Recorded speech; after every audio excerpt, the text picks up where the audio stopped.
Happy 4th of July, everyone, and happy birthday, America, the land that I love.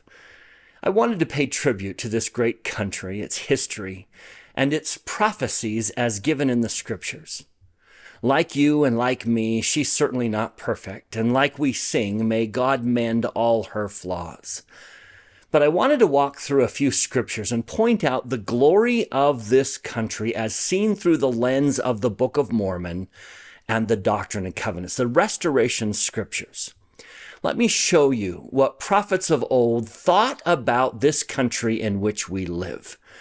And maybe if we can catch that vision, we'll sing a little bit more patriotically and more lovingly of this country that we adore so much. I want to begin in 600-ish BC.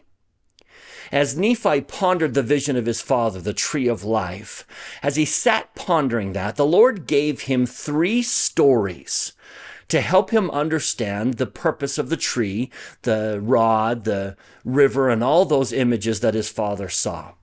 Story number 1 was 1 Nephi chapter 11, and that's the New Testament story. Nephi saw in that story the tree of life, the birth of Christ. Then story number 2 was the story of the Book of Mormon. He saw the coming of Christ to America and how God manifested his love, the tree, to the Nephites and the Lamanites by visiting America. He hadn't forgotten them. And then Nephi gets story number 3, which is the story of the Gentiles. He begins here in 1 Nephi chapter 13, verse 12, by describing Columbus. I am positive we're describing Columbus here. He looked and beheld a man among the Gentiles who was separated from the seed of my brethren by the many waters. And I beheld the Spirit of God, that it came down and wrought upon the man. And he went forth upon the many waters, even unto the seed of my brethren who were in the promised land. I sure see that as Christopher Columbus. Then in the very next verse, he sees other Gentiles who come out of captivity upon the many waters. You and I call them pilgrims. I'm positive he's describing the pilgrims coming out of captivity, at least religious captivity, and coming to America. And then in verse 17, he sees the mother Gentiles were gathered upon the waters to battle them. Nephi saw the Revolutionary War. 600 BC is looking at 1776. He saw the Revolutionary War. Now, notice what the Lord and the angel said to Nephi. And I beheld that the power of God was with them, meaning the colonists, our American forefathers and foremothers, our founding fathers and founding mothers. The power of God was with them. And also that the wrath of God was upon all those who were gathered together against them to battle. And I, Nephi, beheld that the Gentiles that had gone out of captivity were delivered by the power of God out of the hands of all other nations. There was something divine in what they were doing, and the Lord was assisting them. The Lord was helping them in this conquest because what they were doing was for his purposes. Now, speaking of that divine mission, let's fast forward to 3rd Nephi, to the Savior's visit among the Americas. After his resurrection, he comes to America, and when he sets his foot on this sacred soil, on American soil, he tells the Nephites about its destiny. He tells them about the scattering of Israel and the gathering of Israel. And then he declares, this is 3rd Nephi chapter 21, beginning in verse 2. Now notice how he establishes the setting. When these things which I declare unto you, meaning the words I'm now saying, when the words I am now saying, and the words which I shall declare afterwards, so everything I'm going to tell you after 3rd Nephi, when they shall be made known unto the Gentiles. That's the setting here. So when the words I'm giving you right now, when 3rd Nephi is given to the Gentiles, when it's translated by Joseph Smith and brought forth as a Book of Mormon and given to the Gentiles, when that day comes, Verily I say unto you, when these things shall be made known unto them of the Father, and shall come forth of the Father from them unto you, for it is wisdom in the Father that they should be established in this land. And, ready, here we go, and be set up as a free people by the power of the Father. Now notice the next word. That this country was set up by the power of the Father as a free nation, that these things might come forth from them unto the remnant of your seed, and then all of the house of Israel. I think there is a suggestion in that the Lord needed a free country so that he could bring forth the restoration. That his hand was in the founding of this country, the protecting of those colonists from mother Gentiles, the establishment of a free country, so that he could restore his gospel and send that message to everyone on earth. That these things might come forth from them, meaning the Gentiles, unto the remnant of thy seed and all the house of Israel.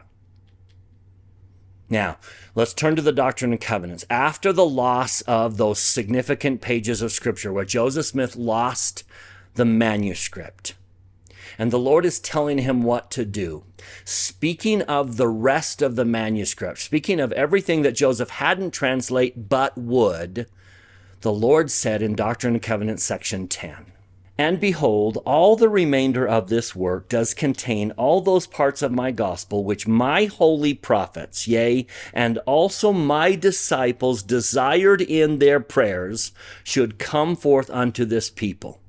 And I said unto them that it should be granted unto them according to their faith in their prayers. So what was it that all those holy prophets among the Jaredites and the Nephites, what is it that they prayed for?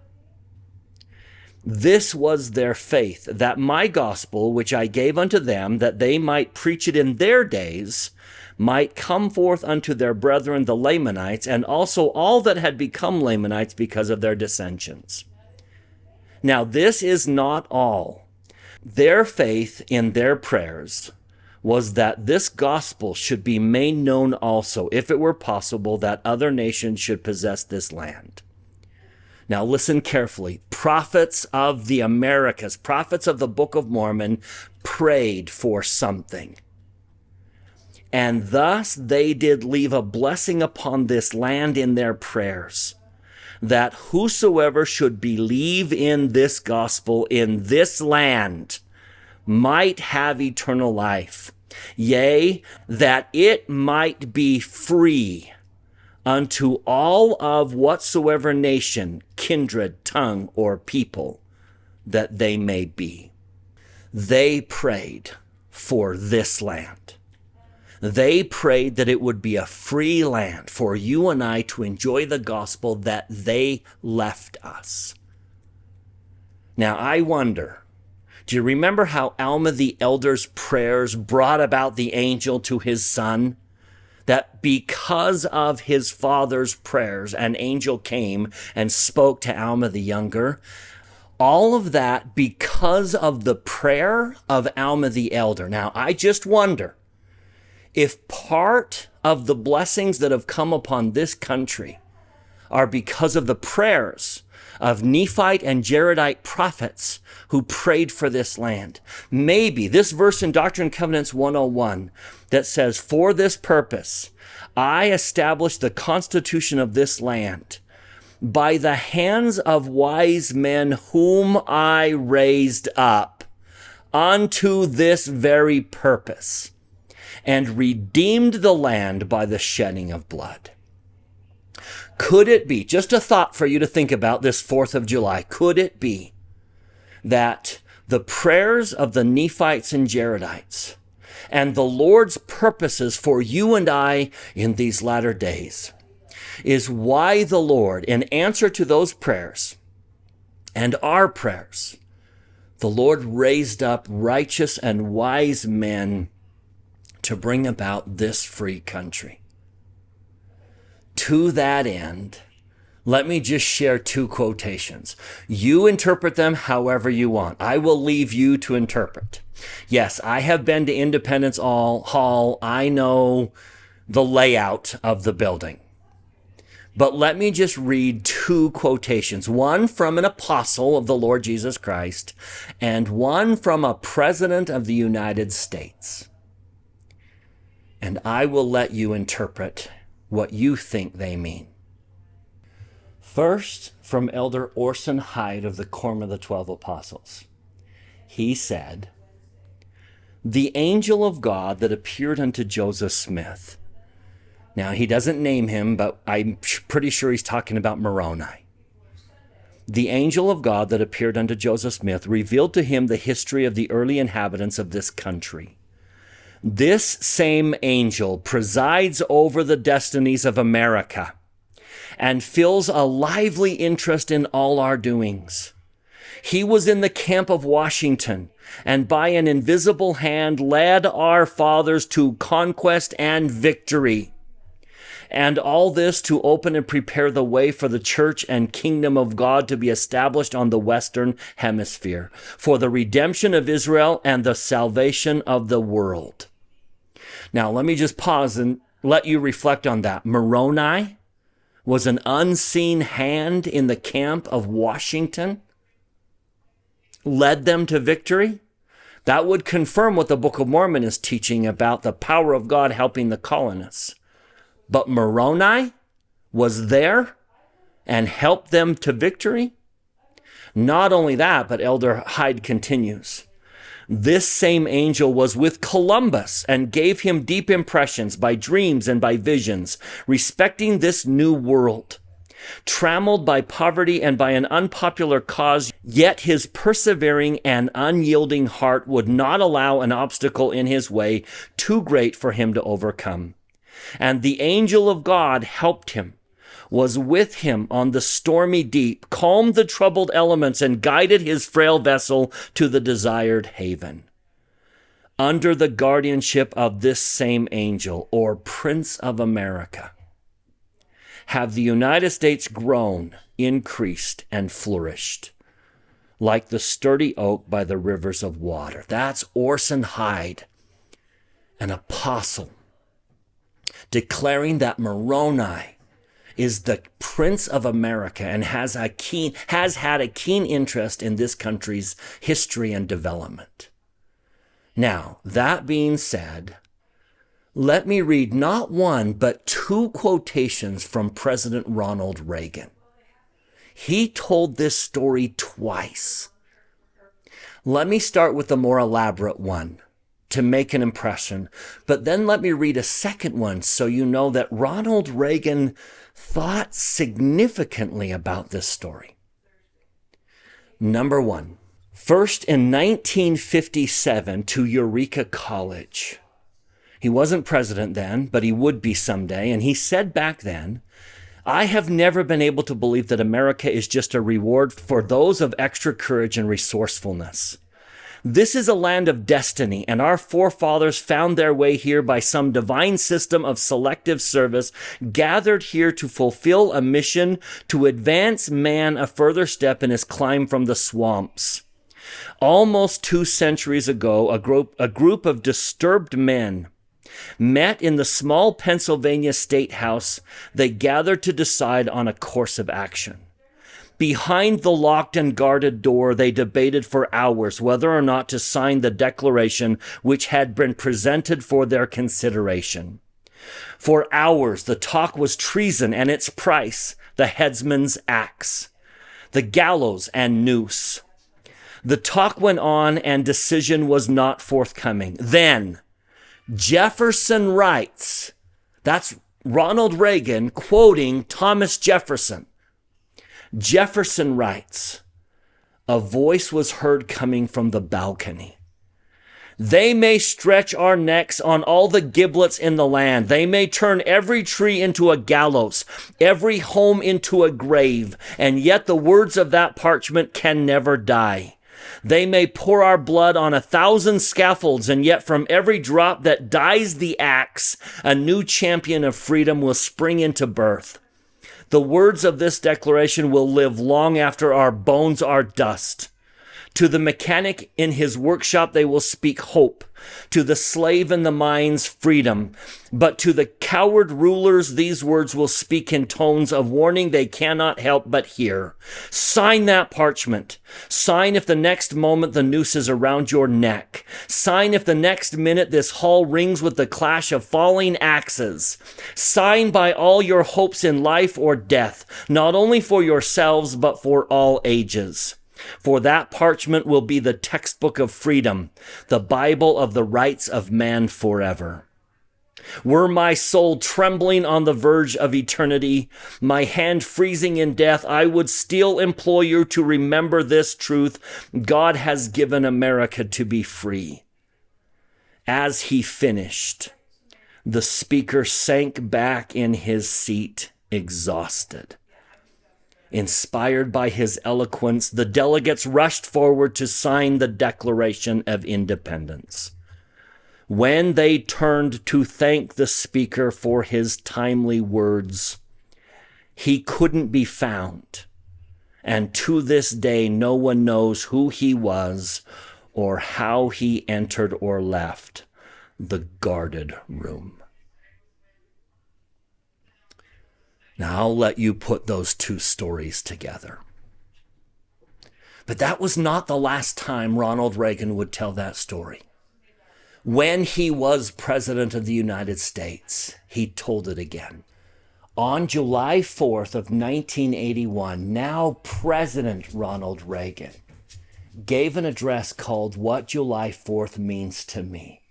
And he told that story again. Let me read his comments from 1981. There is a legend about the day of our nation's birth in the little hall in Philadelphia, a day on which debate had raged for hours.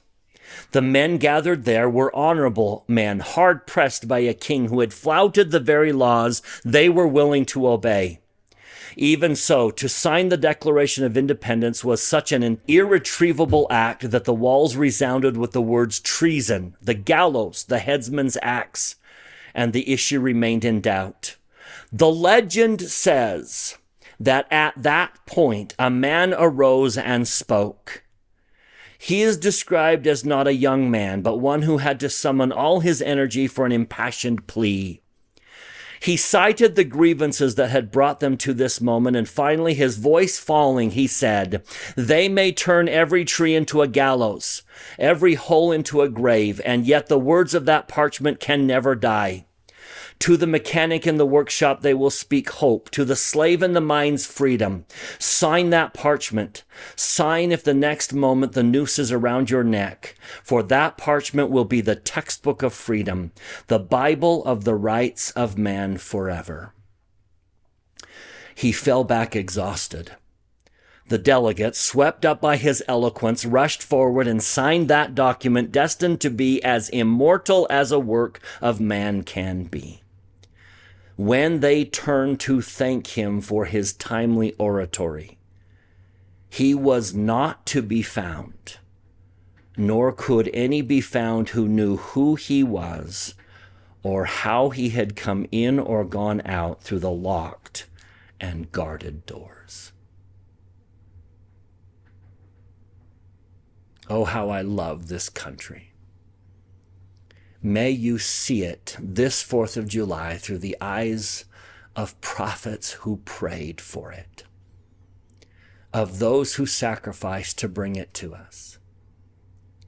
I testify that God had his hand in the creation and the formation and the history and the destiny of this country. It is doing something divine. And of that I testify in the name of Jesus Christ. Amen.